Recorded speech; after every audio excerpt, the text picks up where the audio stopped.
Simo, you've got another debutant club's just announced, Hamish Brayshaw. Can you give us a bit of word on him and what we can expect to see from Hamish? Yeah, Hamish is 255th player that debuted for the footy club. He's an inside mid, knows how to get forward. He's got a man's body, and he's been ready for a while. So we've really proud that we get to debut another. I don't know how many have debuted for our club this year, maybe 6 or 7. So really proud of that fact, and he deserves a game. We've got a couple of soldiers down, which is unfortunate, but that's what you get after 19th game 4th or 5th game in 19 days. So we'll just have to put up with that. But we've got a couple of young players playing this week, and can't wait to see them play. Did you think you'd at any point this year you'd have a midfield with Ainsworth and O'Neill and Brayshaw now as well in the team, and you're still playing, Rotham, and you're playing Bailey Williams? Did you think that was even possible where you were sort of at with your list? Well, I thought maybe there's opportunity, and we're always looking for opportunity to blood some young talent through the side. We've done that pretty consistently for a while. All in the same time, I think we're probably going to make 6 changes this week, and 5 of them will be forced. So, probably didn't anticipate that, but it is what it is, and we'll still put out a good team and give it a real go. Can you rattle off? We know some of those changes already. Obviously, Hutchings and Jeddah, and there's a couple others. Redden. Is there anyone else that we don't know about yet? There's some suggestion Dom Sheed might not be 100%. Yeah, Dom's got a slight hammy, so he'll be unavailable. Spoke about Hutch, Redden. Jeddah's got a slight calf. Archie got a bit of a finger, and poor old Reg is making way for Nick Nat. So. But we get some good inclusions. Shannon Hearn will come back on the side, and Nick will come in.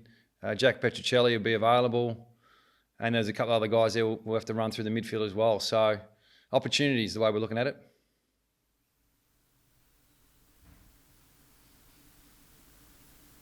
I suppose just on Archie, the finger, is that a long-term thing, or is that a week or two? How's that going to look? Yeah, I'm not sure. We've got to get a scan on it. It's such a short break too. These things, sometimes you get a knock, it swells up, and give it a few days for the swelling to go down. So we don't think it's a long term. You could probably manage it, but it's a 4-day break, and it's some of these. Dom's the same. If it had been an extra day or two, we probably would have played him. But just with where we're at the moment, we thought we were on the side of caution. So he should be right for next week. Have you lost too much to be at your best, Adam? Well, we've got a few out. There's probably 7 or 8 out of our starting 18 or 20. So, but no, we're still excited. We've always been a role-driven side, plays on system, and we want talent in our side, and we're going to be without a bit of our A-grade players. But that doesn't mean we can't win or can't play with that spirit that we've been talking about. And our players look at it as an opportunity. It's a really big game. It's an opportunity to play finals, and the Saints are right behind us on the ladder. So it's a very important game for the footy club. So we're not rolling over, that's for sure. You spoke about supply being an issue, obviously, with the inside 50 count in the last game. What have you done this week to address that? Obviously, a bit tricky with the personnel, but what sort of focus have you put into that? We just got Nick back. I'm just going to let him do it all. We spoke about, we thought the Bulldogs just had a bit too much run across the ground last week. And we competed, but we couldn't keep up with the work rate. So, finding ways to get some supply. We're working through that. Finding ways to get out of our back half. I think our backs are doing a tremendous job. They're quite healthy. Our defenders, you're going to see probably 12 defenders in our side this week that'll be playing in multiple positions. So that's a positive. And our front half is still really dangerous. So, the bit of a makeshift midfield, but that's just what we've got in front of us, and we'll keep working through trying to get a bit more supply.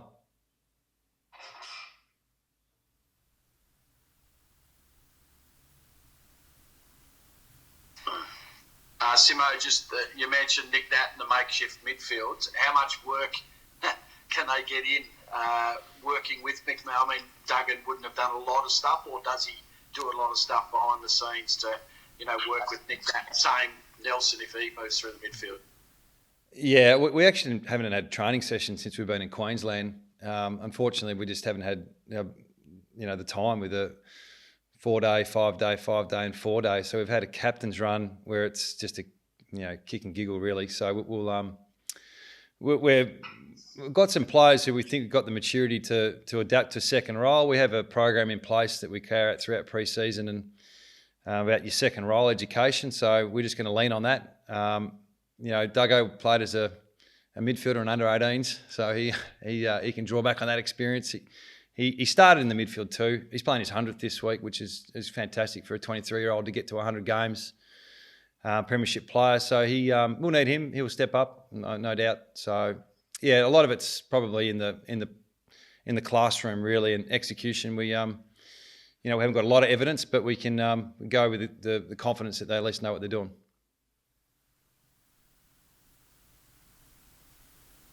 The past couple of weeks you've had obviously Richmond, Essendon, Bulldogs who all like to flick the ball around a fair bit. St Kilda are a team that does the same thing, and that sort of style has troubled you lately. How do you plan to try to stop that sort of style of footy a bit better this week? They're Bulldogs definitely handball a bit. The Saints are a little bit similar. Most clubs really try and take you on. I think that's it's the MO of most sides out there that if they get an opportunity to use numbers, they will. So yeah, we've got a system in place. We think it stacks up pretty well. Getting our own supply has been our issue. Winning the clearances the last couple of weeks and getting some decent entries, that's been the issue. Our defence has held up pretty well. It's not like we're getting blown away with scores. So yeah, we think we're in a good position to defend, and now we just got to get the offence, and the contest work really needs to step up.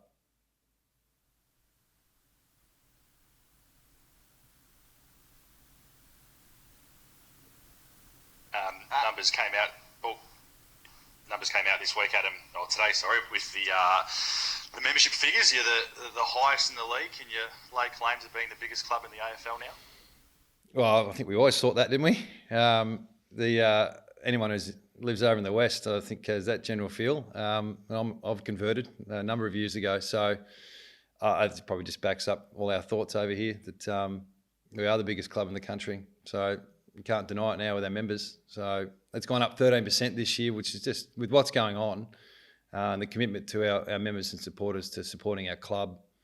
We cannot thank them enough. It's been a tremendous effort by everyone to give us that 100,000 mark. It's been fantastic. So we can't thank them enough.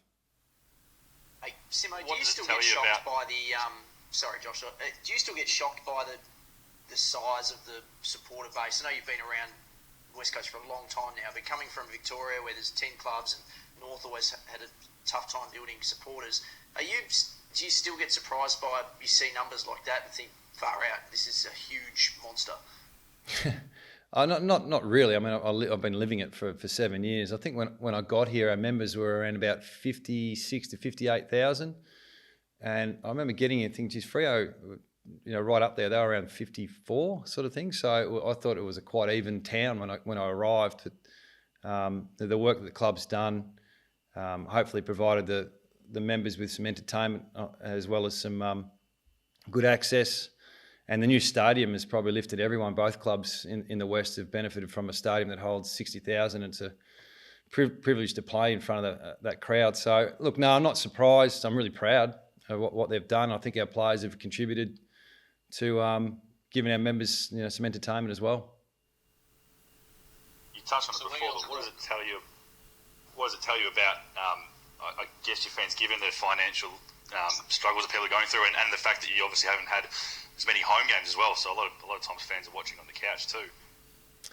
I think the members and players and staff across the whole industry have really played their part for our community. I mean, the support that we've continued to get from our corporate sponsors as well as our public, and that's not the West Coast, that's the whole industry. I mean, we're all doing it tough, and players putting on a show almost every night.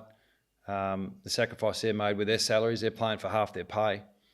People who are getting laid off left, right and centre still hold their membership because their allegiance to their club is, I think everyone in our industry appreciates what everyone's done for us, and hopefully we can give some people some solace in the fact that we're trying to entertain and keep everyone's spirits up. I think it's really important for our community.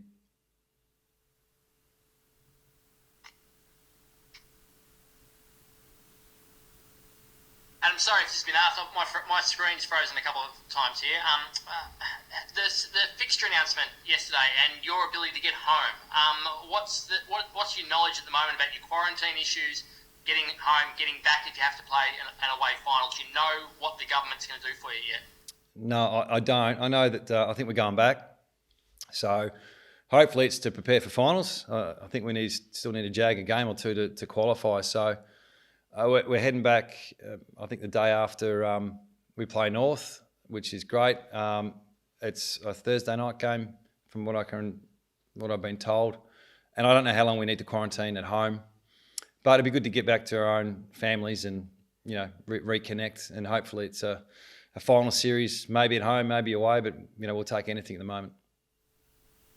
Is it a challenge with the rest of the round doesn't finish till Monday, so you're not going to know where you finish or when you'll play for a long time, and you'll be in quarantine at that stage without knowing yet how long you have to quarantine for or the conditions? Is that making it hard for the club to plan around things? Oh, they'll be okay. We'll move on. My priority and our priority as a playing group, we need to win a couple more games. So let's not worry about the fixture and when we finish, and that's back of mind, miles back. The biggest issue I have at the moment is St Kilda. So we'll worry about them and let the club worry about the other stuff. I talked to Niz or Craig Vozzo about those things. Simo, GWS, the result last night did you a bit of a favour in terms of securing finals. Do you continue to look top four, or do you still have it in the back of your mind you've got some work to do? Probably the latter. I would have thought the ability to qualify. I think we still need to win another game. So we've got the Saints this week. It's our next opportunity to qualify for finals. They're right behind us.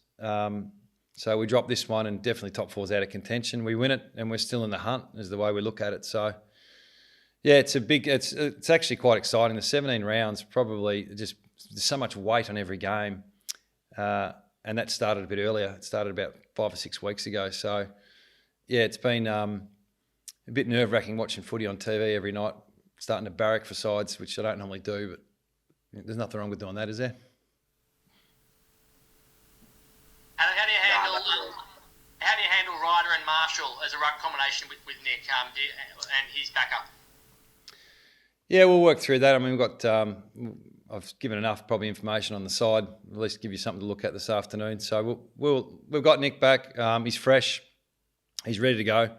So he needs to play some pretty heavy minutes. And then a backup ruckman will provide the same support that we've been giving Nick for the last 10 or 12 weeks. So Hickey won't play. That's one thing that we won't do. But whether it's Oscar Allen or Bailey or both, we'll work through that.